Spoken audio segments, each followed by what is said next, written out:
Assalamualaikum warahmatullahi wabarakatuh. Satyaku kudarmakan, dharmaku kubaktikan. Salam Pramuka. Halo adik-adik, perkenalkan nama kakak Dita Panvesongga.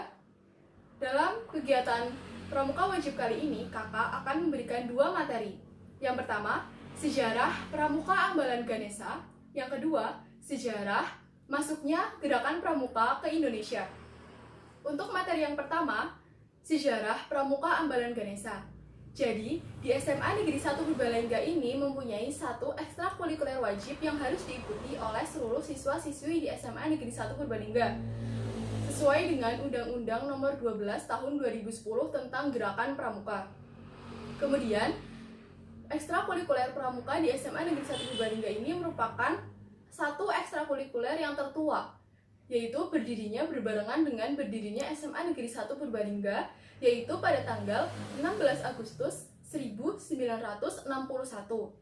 Kemudian Mabigus dari Pramuka Ambalan Ganesha ini dijabat oleh Kepala SMA Negeri 1 Purbalingga, yaitu Dr. Andes Kustomo, serta memiliki pembina dalam dan pembina luar. Pembina luar yaitu Kak Arif Nugroho, pembina dalam putra yaitu Kak Hafiz Haifani, dan pembina dalam putri yaitu Kak Diah Ciptaningsih. Jadi, adik-adik wajib mengikuti pramuka wajib ini ya, karena aspek penilaian kepramukaan kalian juga masuk ke dalam nilai rapot loh. Kemudian materi yang kedua yaitu sejarah masuknya gerakan pramuka ke Indonesia. Sejarah masuknya gerakan pramuka ke Indonesia tak lepas dari ide cemerlang Robert Stephenson Smith Baden-Powell, atau yang sering disebut dengan Baden-Powell.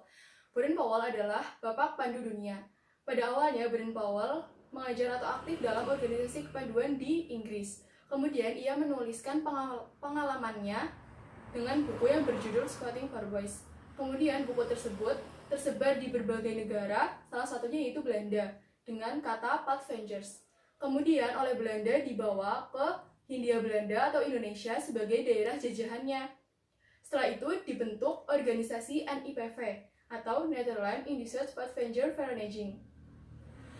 Tokoh-tokoh nasionalisme setelah mendengar adanya organisasi kepanduan tersebut, mereka ingin membuat organisasi kepanduan yang baru, yang khusus untuk para pemuda-pemudi di Indonesia. Kemudian muncul berbagai organisasi Pathfinders di Indonesia yang terkenal, salah satunya yaitu JPO atau Japanese Pathfinders Organization. Kemudian karena berbagai organisasi kepanduan yang ada di Indonesia memiliki keanggotaan para pemuda dan pemudi Indonesia, maka gerakan kepanduan tersebut aktif dalam peristiwa Sumpah Pemuda. Dalam hal tersebut, banyak tokoh nasionalisme yang ingin memajukan berbagai organisasi kepanduan yang ada di Indonesia. Salah satunya yaitu Kiai Haji Agus Salim. Kiai Haji Agus Salim mencetuskan dan mengusulkan mengganti nama Pathfinders menjadi kepanduan setelah Belanda melarang kata Pathfinders digunakan untuk keorganisasian kepanduan yang ada di Indonesia. Setelah kata Pathfinders diganti dengan kata kepanduan, mulai muncul banyak organisasi kepanduan yang ada di Indonesia. Berbagai organisasi kepanduan tersebut berada di bawah 3 federasi besar. Federasi yang pertama, Ikatan Kepanduan Indonesia atau IPINDO. Yang kedua, Persatuan Pandu Putri Indonesia atau POPINDO. Yang ketiga, Persatuan Kepanduan Putri Indonesia atau PKPI. Dengan adanya ketiga federasi tersebut, memiliki banyak kelebihan dan banyak kekurangan. Setelah dikaji dari berbagai kekurangan-kekurangan tersebut, maka seluruhnya setuju bahwa ketiga federasi tersebut akan dijadikan satu dengan nama Persatuan Kepanduan Indonesia atau Perkindo. Kemudian pada tanggal 14 Agustus di berbagai wilayah Indonesia, tidak hanya di kota besar seperti Jakarta, tetapi di daerah-daerah Indonesia, para pemimpinnya pun memiliki acara-acara seperti apel ataupun upacara dengan tujuan untuk memperkenalkan gerakan pramuka ke banyak rakyat Indonesia. Sehingga pada tanggal 14 Agustus diperingati dan ditetapkan sebagai Hari Pramuka di Indonesia. Perkenalkan nama kakak Rifat Sinter Busono dari Pramuka Ambalan Ganesha atau PLG. Saya dari divisi Tekpram akan menjelaskan tentang sejarah kepanduan dunia. Pertama-tama, Bapak kepanduan dunia yaitu Robert Stephenson Smith Baden-Powell atau yang biasa dipanggil Baden-Powell atau PP, lahir di London, Inggris pada tanggal 22 Februari 1857. Dia memiliki ayah yang bernama Profesor Domain Baden-Powell yang bekerja sebagai guru besar geometri di Oxford University. Lalu ibunya yang bernama Henrietta Grace Smith, yang merupakan putri dari Admiral Kerajaan Inggris yang terkenal yaitu William T. Smith. Pipi berasal dari keluarga yang besar yang memiliki 9 bersaudara, yaitu pertama ada Warrington, George, August, Frank, Penrose, Agnes, Henrietta, Jessie, Baden Fletcher. Lalu Pipi pada tanggal 11 Juni 1860 ayahnya meninggal, yaitu pada saat ia berumur 3 tahun. Lalu pada tahun 1870 Pipi bersekolah di Charterhouse School. Dia di sana sangat populer dan pandai sehingga mendapat beasiswa. Dia mendapat julukan Batting Towel karena dia mengikuti banyak ekskul seperti ada marching band, menembak, teater sini dia sangat digemari sampai dia tampil di pertunjukan bersama dengan sahabatnya yaitu Kenneth McLaren. Lalu yang keempat ada menggambar dan melukis. Lalu yang kelima dia sebagai kiper kesebelasan Charterhouse School. Lalu setelah berumur 19 tahun dia tamat sekolah di Charterhouse School, lalu lanjut di militer dengan bantuan dari pamannya yaitu Kolonel Henry Smith yang merupakan komandan dari Royal Military Academy di Woolwich. Lalu setelah lulus dari akademi militer tersebut, dia ditempatkan di India sebagai pembantu letnan. Lalu lalu di sana di Afrika dia dijuluki sebagai Impesa oleh suku Zulu, Ashanti dan Metabele, yang artinya serigala yang tak pernah tidur. Karena dia memiliki sifat cekatan, waspada dan keberaniannya dalam mengambil kalung manik-manik milik Raja Dinu Zulu. Lalu pada tahun 1912 dia menulis buku yang berjudul Scouting for Boys yang merupakan mahakarya yang isinya berkisah tentang pengalamannya di alam terbuka. Lalu pada tahun 1912 juga pada saat itu juga dia menikah dengan Olaf Claire Soames dan memiliki 3 anak yaitu Peter, Heather, Betty. Lalu pada tahun 1916 Pipi mendirikan Siaga atau Cub Scout yang berpedoman pada buku The Jungle Book karya Rudyard Kipling yang berkisah tentang Mowgli, si anak serigala dan teman-temannya yaitu Bagheera si macan kumbang dan Bugalo si beruang. Lalu pada tahun 1918 dia mendirikan kepanduan untuk umur penegak yaitu Rover Scout. Lalu pada tahun 1922 dia menulis buku tentang yang berjudul Rover into Success yang artinya mengembara menuju keberhasilan.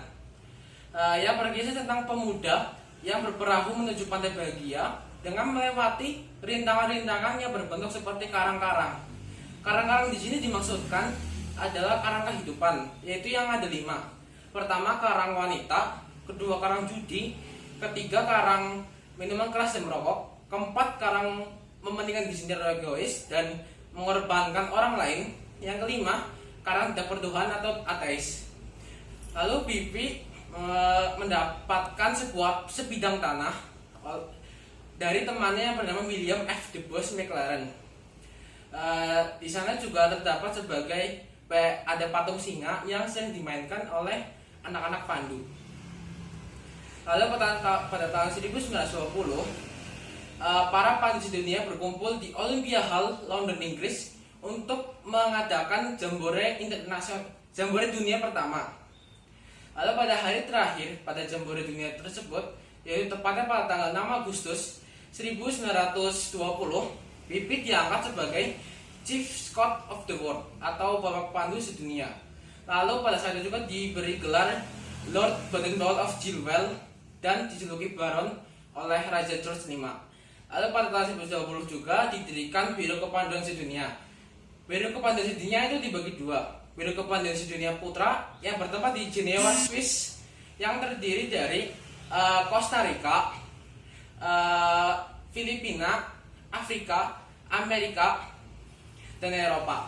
Lalu Biro Kepanduan Putri Sedunia Putri yang bertempat di London, Inggris, yang terdiri dari Asia Pasifik, Afrika, Eropa, Amerika, dan Amerika Selatan.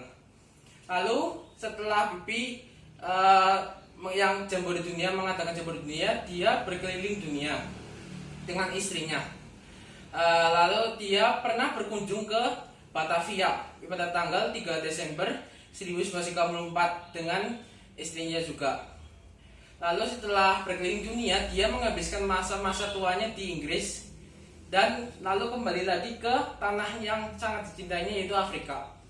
Lalu dia menghabiskan masa-masa terakhirnya di Nyeri, Afrika, dan meninggal pada tanggal 8 Januari 1941 di Nyeri, Afrika. Itu sejarah dunia.